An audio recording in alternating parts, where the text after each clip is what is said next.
দেখতে পাচ্ছেন জাল ছিঁড়ে মাছ গড়িয়ে জলে চলে যাচ্ছে। কটা মাছ গেল বা রইল জানার জন্য সম্পূর্ণ ভিডিওটা দেখতে হবে। এটি হচ্ছে রামচন্দ্রপুর বড় পুকুরে সুমনদার ধরা মাছ। বর্তমানে পুকুরটি বৃহস্পতি এবং রবিবার চলছে, আর 2000 টাকা সিট মূল্য দিয়ে বসতে হবে। মাছ খাক না খাক সম্পূর্ণ দায়িত্ব আপনার।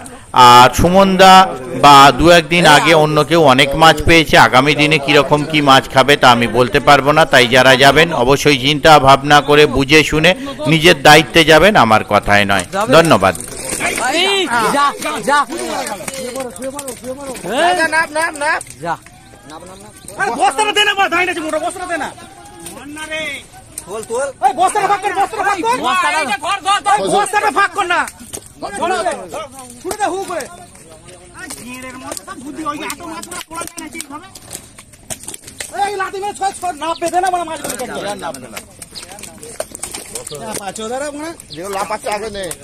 কিছুটা হালকা করবি আগে,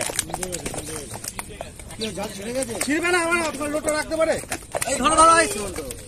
বলেছিলাম বলে যেন হবে না, অত বড় চাগিয়ে তোলে না কি বলা পুরো 10-12 পড়ে গেল তো।